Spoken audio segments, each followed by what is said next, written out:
Moving on, our next session for the day is titled What Not to Miss, the Hybrid Reality New Frontiers for GCC Success.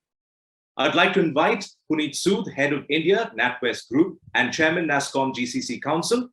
Puneet Sood has over 30 years of rich experience in Fortune 100 companies. He has been in leadership roles requiring an execution focus in complex global environments, driving transformation programs, building capability, and of course, nurturing talent. It's a pleasure to have you here with us, Puneet. Over to you. Thank you, Justin. And thank you, Devjani, for the summary of where the Indian IT industry is today, what our present challenges are, and where we are headed. NASSCOM is driving and enabling this change right from the front, and it is reassuring to have such a capable and energized team supporting us. Welcome all to the 11th edition of the annual GCC Conclave. My name is Puneet Sood, and I am the head of NatWest Group in India. I'm delighted to have been invited to be the chair of the GCC Council. I want to thank all the previous chairs and members, most recently VLK, the chair of the previous council, who very capably led this group. As we complete 10 years of this annual conclave, it would be appropriate to pause and ask, why do we have a separate GCC Council? As I see it, while we are a core part of the larger IT industry and are thriving on the bedrock of talent and capability in India, there are attributes which distinguish this segment of the industry, including a very strong link to the parent organizations, the need to address a broad area of domain and functional knowledge, a deep connect and understanding of the parent organization's businesses in multiple geographies, a need to develop multidimensional leadership, and so much more. So, the focus is on impact and value add rather than just pure revenue, margin, and growth. We have so much to be proud of. The GCCs have, over the last many years, evolved and matured and have delivered material business impact to their parent organizations. From playing the cost arbitrage game, we are now playing the capability and outcome game. From being order takers, we have now become product, platform, and domain owners. From being anchored deep within the organization, the GCC leaders are increasingly getting a seat and a voice at executive tables. And the result is for all of us to see, as captured in the Deloitte NASSCOM report, which was released just a few months ago. Some of the highlights from that report are 50% of the global GCCs are in India. The 2020 revenue of the GCC segment was about $34 billion, which is more than 1% of India's GDP. And about double that revenue is generated from the ancillary industries of the GCCs.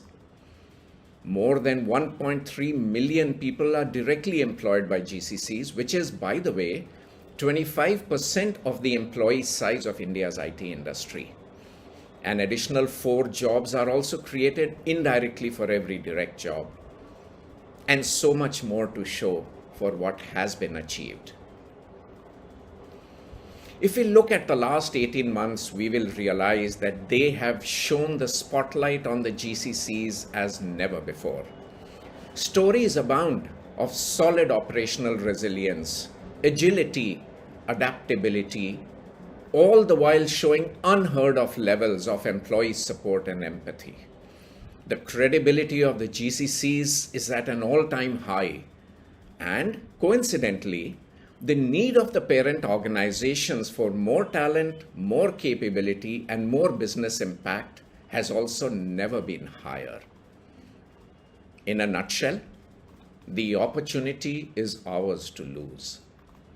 Therefore, this 11th edition of the GCC Conclave, with its timely and forward-looking themes, is more important than ever before.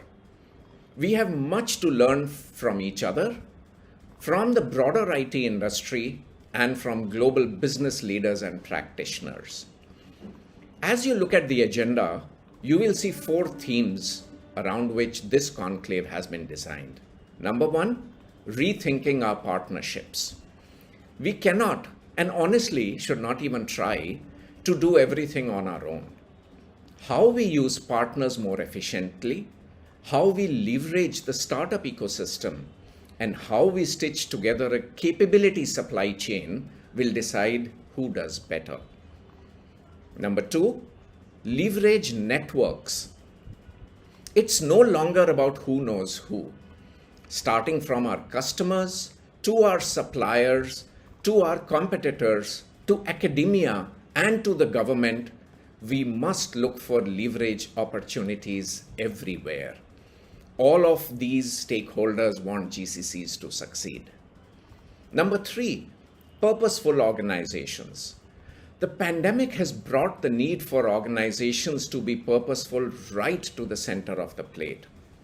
Purposeful organizations will attract and retain the younger generation better, will make the planet a better place, and will make our society and our communities more cohesive.